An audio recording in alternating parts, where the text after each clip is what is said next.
What is up, watch friends? Welcome to another episode of Talking Timepieces with Tony. I'm Tony, and today is Friday, so happy Friday. Hope you guys had a really good week and everything's good and you're getting ready to enjoy the weekend. Today I am wearing my Rolex Submariner 14060M. Love this watch. Z serial number 2007. Means a lot to me, this watch. And so Friday, what do we do on Fridays? We do the Q&A, and for those of you who don't know, I get the questions and then I answer your questions. It's a lot of fun. We've been doing it for a long time. If you want to participate, it's quite easy. All you have to do is leave your comment or your question in the comment section below, and it'll be featured on an upcoming Q&A. Been doing it a long time. It's a lot of fun. Plus, it also helps me get to know you guys. So some of you guys regularly comment or question, and ask your questions, and then I get to know who you are, and I've become friends with some of you, and that's great. And so, I like interacting with you guys. So on that note, we have quite a few questions. Also, I have to do really quick, say I got this today. I went outside and there was a FedEx box. They didn't knock on my door or anything. And it was a big box from Bindi Jewelers. That's my AD in Glendale Galleria. I just opened it just now, and it's the Rolex Submariner book. This is a book I've been wanting for quite some time. I just didn't ever, purchase it. So I love Bindi. They're so freaking awesome, man. And they just send me gifts and stuff like that. So I really appreciate you guys. If you're watching, anyone from Bindi Jewelers, you guys are you mean the world to me. I love you guys. So thank you so much, Bindi, for sending me this book. Thank you, Juan, as well. And I don't want to do a whole thank you speech to everyone, but you guys all know who you are. So all right, let's get into the Q&A. First question comes from Metagirl. I know that chick. What's up, Metagirl? Hey, Tony, regarding watch model popularity correlating with geographical location, which Rolex model is the most popular in LA? So that came from a question, I think someone asked me last week about certain areas where certain models are more popular than others, and with Los Angeles here, all I can speak on is basically from what Juan told me at Bindi, and he gets more requests for the 126610 Submariner. So that's the date Submariner. It's the most popular watch, the most requested watch. Most likely because of, the Daytonas, a lot of people just know they're not going to get them. So I think that's probably the most. So I appreciate your question. DJR4840. Zenith has 0 standalone flagship boutiques in the USA. I've grown interest in the brand from seeing pieces in person while traveling. I see Zenith as the watch guy's watch brand. Do you think they will be changing this in the near future? The brand is terribly represented here in the US. Well, I couldn't really answer that one specifically. So what I did do is I reached out to Jessica over at Zenith. She's a friend of mine, and she's the #1 chick over at Zenith. I love Jessica. She's awesome. I love Ellen. She's awesome. She's the president, USA Zenith. And she just said, tell them to stay tuned, with a little winky face. But also, that being said, they're limited production. They only make about 15,000 watches a year, so they're limited. So they can't be everywhere, but they're doing whatever they can. So they are limited, and I don't know what she meant by stay tuned. Who knows what's going to happen? But I appreciate your question, man. Thank you so much. Next question. Oh, I also want to say thank you to you guys, man. Everyone who's reached out and congratulated Jamie and I for getting engaged, man. That means a lot to me as well, It's you guys would be like friends of mine now, So, and I love that girl more than anything in the world, so I appreciate it, yeah. Anyway, I'm sorry, I didn't mean to interrupt myself. This one comes from Edmund Porter -JU8KD. Another enjoyable video, Tony. Thanks for taking the time. Thank you, man. I recently saw a picture of the sub 114060 and the 124060. I hope I got the numbers right. You did. Side by side. So you saw them side by side. Wonder if you could compare and contrast the two. Do you have a preference, and why? They were both no date, which would be my preference too. Well, I mean, okay, so there's the plus and minuses. I mean, I like the 114060 because it's a no date for one, and it's 40 millimeters. And this is 40 millimeters, the 14060, and I really like that. It does have the ceramic bezel, and I'm trying to think what else. I think it has the maxi case, but it doesn't have the blue loom that the 124060 has. Pretty sure. If I'm wrong, someone's going to correct me. The lugs are slightly different on the 124060, and they also has the glide lock bracelet, which is like just up to like, I think, is it 4 or 8 millimeters? I can't even remember, which I really liked on that one. But however, I did, and it's 41 millimeters. The 124060 went up to 41 millimeters, which is fine. I prefer the 40 millimeter. Like for instance, this on my wrist fits so much better, and it's way more comfortable as a daily at a 40 millimeter watch, and my wrist is 6.5 inches. I could do a whole video on that. Just have to reacquaint myself a little bit with those two watches. But I appreciate your question, man. The next one from Aaron Clark 919. I love the Saturday videos. What's your thoughts on Baltic watches? Thanks, man. Baltic, they're French, right? I believe they're French. I don't know too much about that brand. I mean, I've seen them. I believe they're for one, they are a French brand, and two, they make watches that look fairly classic, like similar to Patek Philippe and whatever. They use Chinese and Japanese movements, I believe. I don't think they use Swiss. They have, I think the first one I ever saw, and I can't remember the reference of the Patek that it looked like, but it has a micro rotor, which is very cool.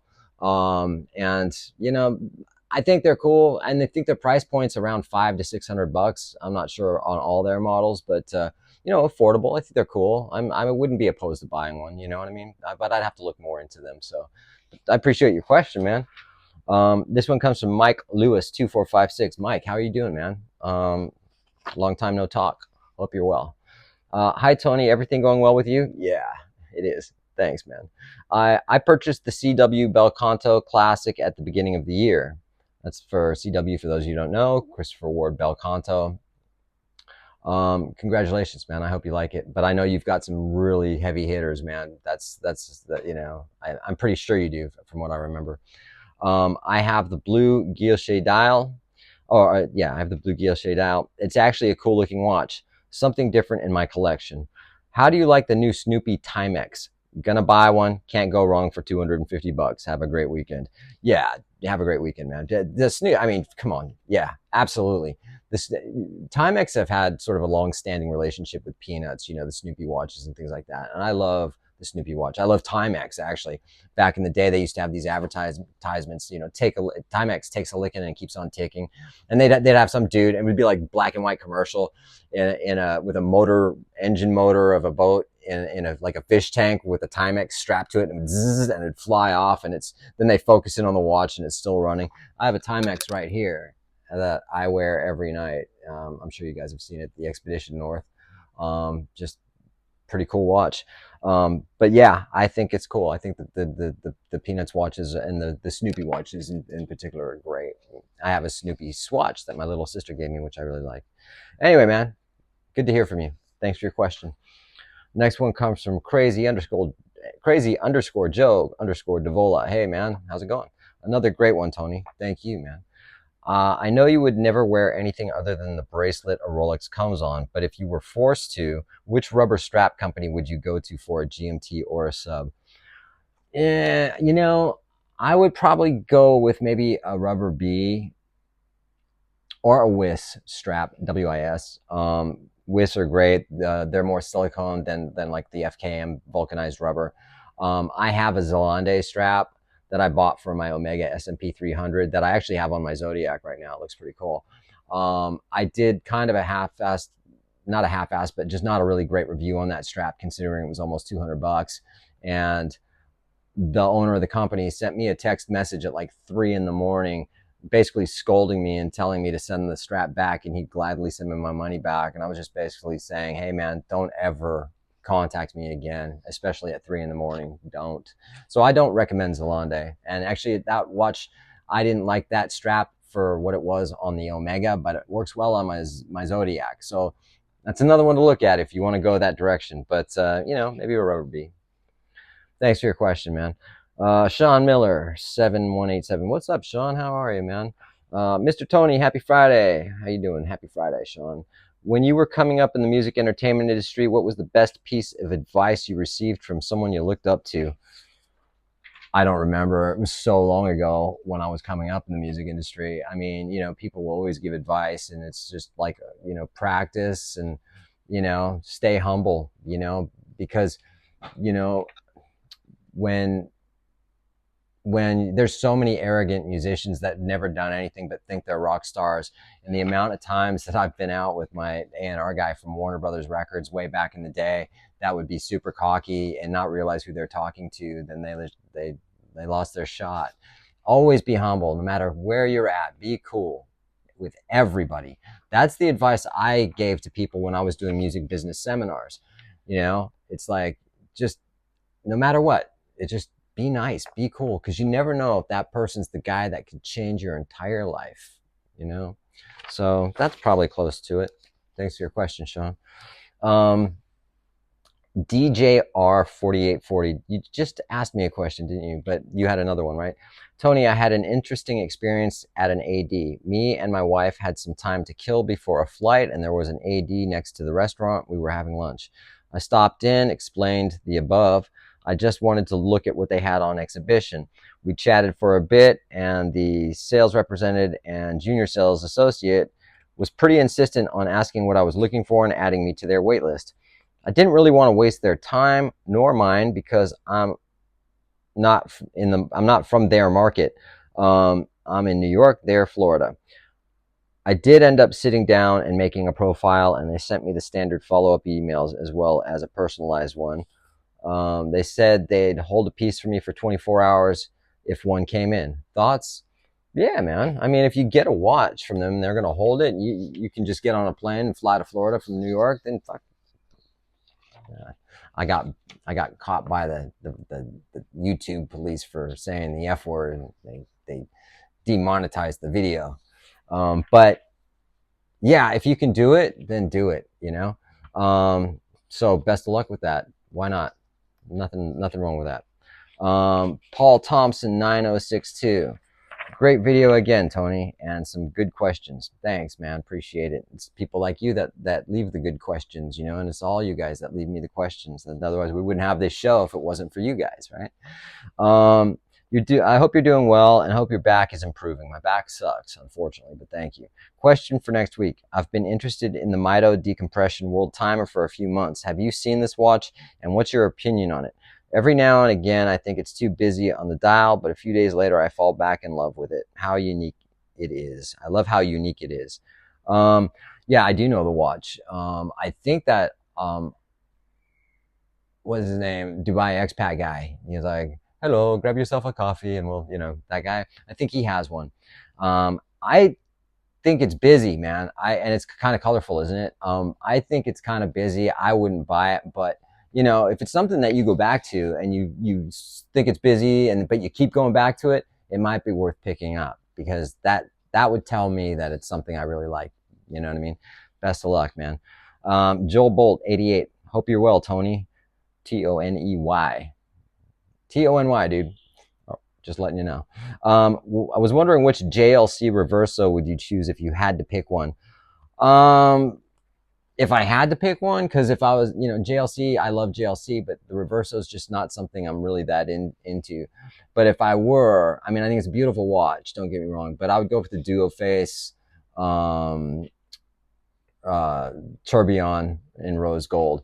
I think that watch is pretty sick, man. And, if you're going to go big, then go big on those, but for the most part, there would be so many other watches I would pick rather than that one. But there's still, obviously JLC is like, Gégé Lecoultre, the watchmaker's watchmaker, Very cool.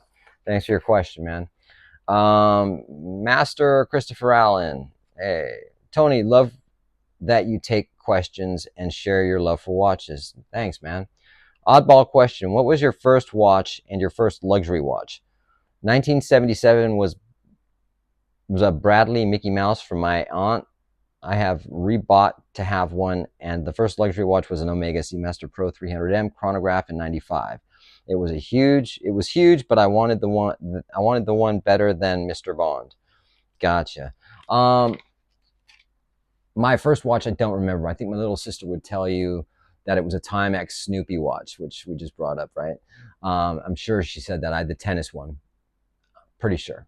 My first luxury watch would have been a little bit later when I was maybe 12 or 13. My dad gave me an Omega watch, solid gold from the 50s that belonged to his grandfather. I have since given that to my little sister. But above that, I would think my first luxury watch was a Rolex, probably a Datejust. In fact, I know it was a Datejust. I got a Datejust many, many years ago.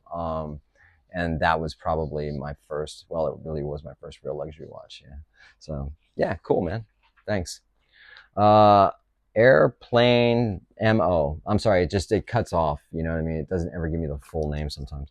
What kind of relationship and purchase history would you need to have with your AD to be considered to be offered a Rolex GMT Pepsi, since they are considered for VIP clients?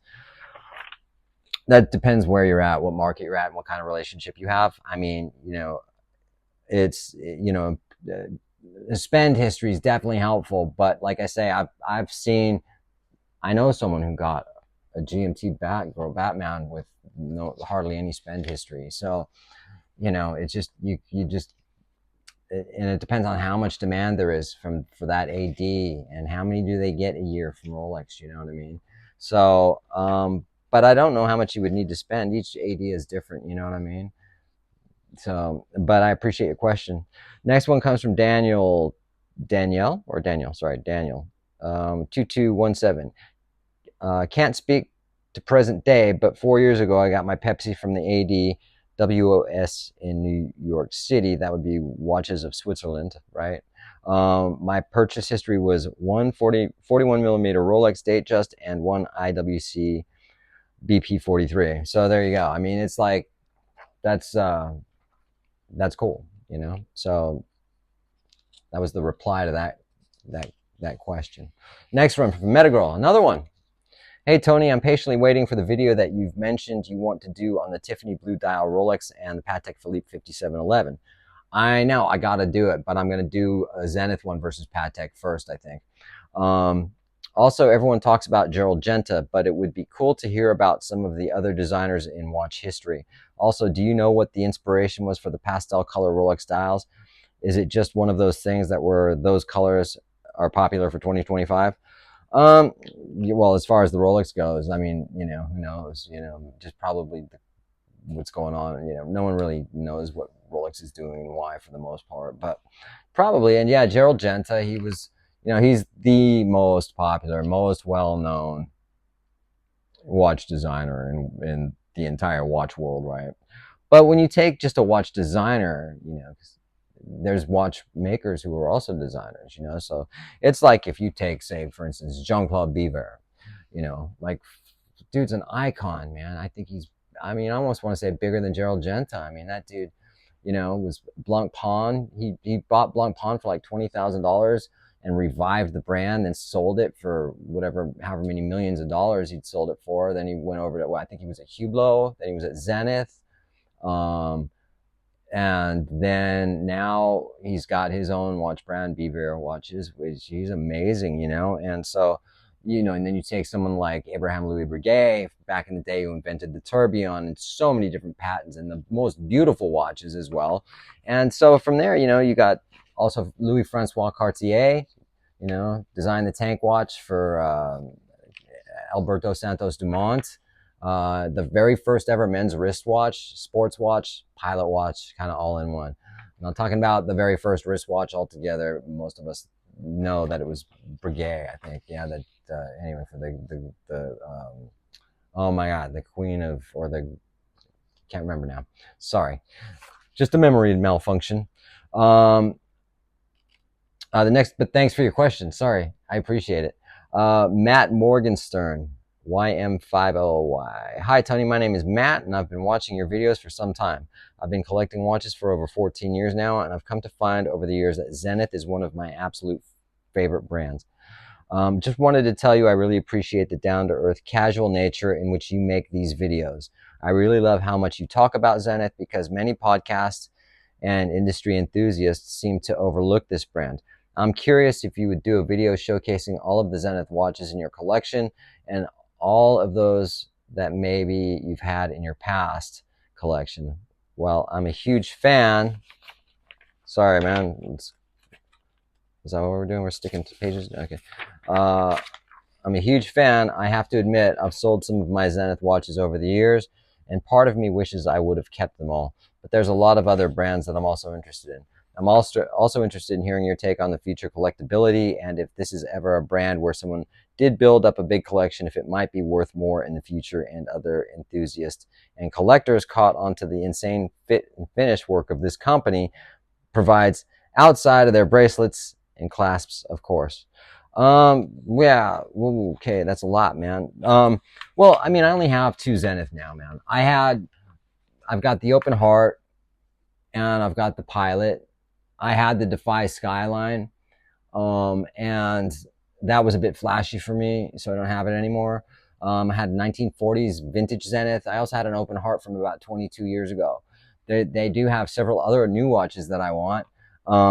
And you know, just a matter of time, I think, before I pick anything up from them. You know, right now I'm getting married, so just putting everything kind of on the back burner as far as buying anything new right now. But as far as collectability, you never know, you know, and I can't predict anything like that. You just never know, you know. But I appreciate your question, man. That's worthy of an entire video of itself. But if I did a video of that just by itself and did a whole Zenith thing, which I have done, it only gets like 3 views. No, I'm just kidding. But it just, you know, it's one of those things. So appreciate it, man. David Parrish Productions, what's up, David? Tony, thanks for the bonus video. I love seeing the Lemon Biscuit watch every time you feature it. Aha, that wasn't the Lemon Biscuit, dude. That's the Club Campus. It's just the Lemon Biscuit. I don't really wear it that much, but it is in my box.